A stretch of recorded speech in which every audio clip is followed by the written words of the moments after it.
Bismillahirrahmanirrahim. Assalamualaikum warahmatullahi wabarakatuh.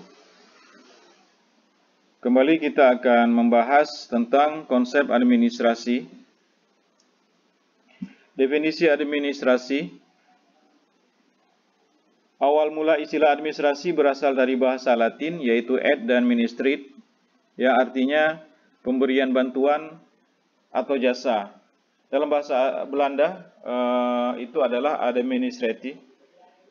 Administrasi memiliki makna suatu kegiatan surat menyurat, pengarsipan surat, catat mencatat, pembukuan ringan yang bersifat teknis, ketatausahaan, sehingga nantinya dapat mempermudah dalam memperoleh informasi ketika dibutuhkan. Dalam bidang kesehatan, administrasi memiliki pengertian serangkaian kegiatan yang terdiri dari perencanaan, pengorganisasian, pengarahan, pengawasan, pengkoordinasian, serta penilaian, sehingga tuntutan dan kebutuhan yang berkaitan dengan kesehatan dapat dipenuhi melalui penyediaan serta penyelenggaraan berbagai upaya kesehatan yang ditujukan kepada perorangan, kelompok, ataupun masyarakat. Jadi, terkait dengan serangkaian kegiatan ini, seperti perencanaan, pengorganisasian, pengarahan, pengawasan, pengkoordinasian, serta penilaian akan kita bahas di bagian terakhir dari pembahasan tentang konsep administrasi ini. Jadi definisi daripada administrasi adalah kegiatan yang terdiri dari proses perencanaan, pengorganisasian, pengendalian, hingga penggerakan yang dilakukan untuk mencapai tujuan organisasi yang telah ditetapkan sebelumnya. Unsur pokok administrasi, jika diperhatikan dari pengertian di atas tentang administrasi, maka setidaknya terdapat 5 unsur pokok administrasi. Antara lain, masukan, proses, keluaran, sasaran, dan dampak. Masukan. Yang dimaksud dengan masukan yaitu semua aspek yang diperlukan dalam proses kegiatan administrasi sehingga seluruh rangkaian kegiatan administrasi dapat dilakukan. Masukan juga dikenal dengan perangkat administrasi atau tool of administration. Masukan ini terdiri dari, atau tool administrasi ini terdiri dari, pertama, resources atau sumber ya. Kemudian kemudian adalah ilmu pengetahuan dan teknologi, kemudian kemampuan dan kesanggupan. Tools of administration, yang pertama tadi adalah resources atau sumber, yaitu semua hal yang digunakan untuk menghasilkan barang atau jasa. Dalam hal ini dapat dibedakan dalam 4 jenis. Jadi, resources itu atau sumber itu dapat dibedakan dalam 4 jenis, yaitu sumber tenaga, sumber modal, ya, kemudian sumber hukum, kemudian sumber alamiah. Kemudian yang kedua tadi, setelah sumber ya atau resources adalah ilmu pengetahuan dan teknologi, dan yang ketiga adalah kemampuan dan kesanggupan. Ya.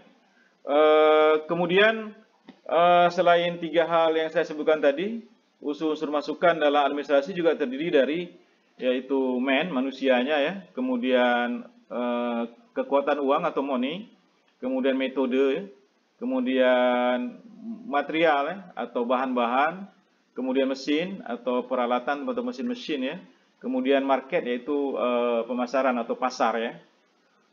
Jadi unsur-unsur masuk dalam administrasi termasuk money, metode, material, dan mesin serta market ya.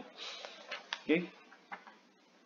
Kemudian setelah masukan, unsur pokok administrasi adalah proses ya. Yang dimaksud dengan proses dalam administrasi adalah langkah-langkah yang harus dilakukan untuk mencapai tujuan yang telah ditentukan. Proses dalam administrasi dikenal dengan sebutan fungsi administrasi. Pada umumnya fungsi administrasi menjadi tanggung jawab pejabat manajemen ya. Pada saat ini dengan semakin berkembangnya ilmu administrasi untuk memudahkan pelaksanaannya, fungsi-fungsi administrasi disederhanakan menjadi 4, ya, yaitu perencanaan, pengorganisasian, pelaksanaan, dan penilaian, ya. Kemudian setelah proses, tadi yang pertama adalah masukan, ya, unsur pokok administrasi, kemudian proses, dan yang ketiga adalah keluaran atau output. Yang dimaksud dengan keluaran atau output adalah hasil dari suatu pekerjaan administrasi, ya. Kemudian yang berikutnya adalah sasaran atau target, ya. Jadi setelah masukan, proses, kemudian keluaran atau output, kemudian berikutnya adalah sasaran atau target. Yang dimaksud dengan sasaran adalah tujuan keluaran yang dihasilkan antara lain instansi atasan, masyarakat umum, keperluan internal dan eksternal organisasi. Kemudian setelah sasaran yaitu dampak atau impact-nya, ya. Yang dimaksud dengan dampak atau impact-nya adalah akibat yang ditimbulkan oleh keluaran tadi. Kemudian adalah administrasi dan manajemen. Manajemen dan administrasi sering disamakan, namun yang jelas memang tidak dapat dipisahkan.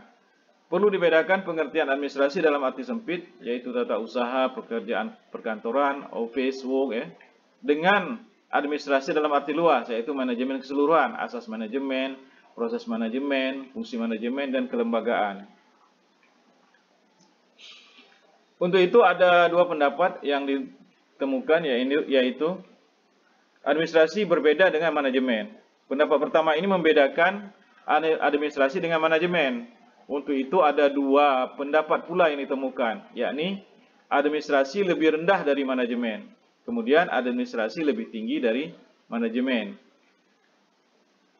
Kemudian pendapat kedua adalah administrasi sama dengan manajemen.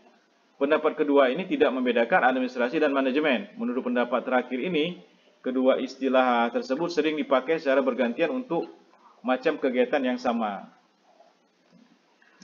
Kemudian fungsi dan proses manajemen dalam organisasi rumah sakit. Manajemen sebagai suatu proses dapat dilihat dari fungsi-fungsi manajemen yang dilakukan oleh seorang manajer. Banyak ahli manajemen yang menyampaikan tentang fungsi manajemen ini. Namun pada dasarnya tidak ada perbedaan yang prinsip. Bahkan pendapat satu dengan lainnya saling melengkapi. Dari pendapat-pendapat para ahli terkait manajemen tersebut, ternyata banyak kesamaan, ya, dan secara garis besar dapat dikelompokkan menjadi perencanaan, pengorganisasian, pergerakan, dan pengawasan.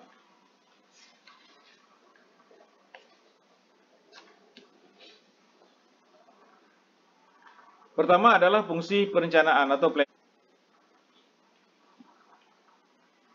Perencanaan merupakan tindakan awal dalam aktivitas manajerial pada setiap organisasi. Perencanaan merupakan salah satu fungsi manajemen, sehingga dengan demikian perencanaan adalah merupakan salah satu syarat mutlak untuk dapat melaksanakan manajemen yang baik. Dan untuk membuat suatu perencanaan yang baik, kita harus memikirkan secara matang jauh-jauh sebelum tindakan-tindakan yang akan dilakukan kemudian. Hal ini berarti untuk dapat membuat perencanaan yang baik, kita harus mampu melihat jauh ke depan. Dengan memikirkan jauh-jauh sebelumnya tindakan yang akan dilakukan, maka dapat diharapkan tindakan-tindakan yang akan kita lakukan hanya kecil kemungkinannya mengalami kekeliruan. Hal ini berarti kita telah memperkecil risiko yang mungkin timbul, baik risiko kekeliruan maupun risiko kemungkinan kegagalan. Dalam implementasinya, kegiatan perencanaan yang disusun hendaknya mempertimbangkan hal-hal sebagai berikut, ya. Pertama adalah perencanaan adalah menetapkan alternatif. Perencanaan harus realistis dan ekonomis. Kemudian perlunya koordinasi dalam perencanaan. Kemudian Perencanaan harus didasarkan pengalaman, pengetahuan, dan intuisi. Kemudian perencanaan harus dilandasi partisipasi. Kemudian perencanaan harus memperhitungkan segala kemungkinan. Perencanaan juga harus fleksibel ya atau luas. Perencanaan harus dapat menjadi landasan bagi fungsi-fungsi manajemen yang lain. Kemudian perencanaan juga harus dapat mendayagunakan secara maksimal fasilitas-fasilitas yang tersedia. Perencanaan harus dinamis ya. Kemudian perencanaan juga harus cukup waktu dan perencanaan seharusnya didasarkan pada penelitian ya. Dalam membuat suatu perencanaan, maka diperlukan tahap-tahap atau langkah-langkah tertentu. Tahap-tahap tersebut merupakan prosedur yang harus dilalui dalam setiap pembuatan perencanaan. Sebab tanpa melalui tahap-tahap tersebut akan kurang sempurnalah perencanaan yang dibuat ya. Tahap-tahap tersebut antara lain adalah yang pertama adalah penetapan tujuan ya. Jadi ini dia tahap-tahapnya. Kemudian mengumpulkan serta menetapkan dugaan-dugaan serta ramalan-ramalan. Kemudian menetapkan alternatif cara bertindak. Kemudian mengadakan penilaian alternatif dan memilih alternatifnya ya. Kemudian fungsi proses manajemen berikutnya adalah fungsi pengorganisasian. Ya. Pengorganisasian merupakan fungsi manajemen yang kedua dan merupakan langkah strategis untuk mewujudkan suatu rencana organisasi. Pengorganisasian merupakan usaha menciptakan hubungan tugas yang jelas ya, antara personalia, sehingga dengan demikian setiap orang dapat bekerja bersama-sama dalam kondisi yang baik untuk mencapai tujuan organisasi. Pengorganisasian dilaksanakan para manajer secara efektif akan dapat pertama itu menjelaskan siapa yang akan melakukan apa ya. Kemudian menjelaskan siapa memimpin siapa. Kemudian menjelaskan saluran-saluran komunikasi. Kemudian memusatkan sumber-sumber data terhadap sasaran-sasarannya ya. Kemudian fungsi yang ketiga adalah fungsi penggerakan pelaksanaan ya. Sebagai langkah selanjutnya aktivitas manajerial ialah mengarahkan atau directing ya. Melakukan kegiatan pengarahan setiap orang dalam organisasi diajak atau dibujuk untuk memberikan kontribusinya melalui kerjasama dalam pencapaian tujuan organisasi. Pengarahan meliputi pemberian petunjuk, pemberian gambaran tentang kegiatan-kegiatan yang akan dilakukan, ya. Kemudian sehingga para manajer harus memotivasi staf dan personil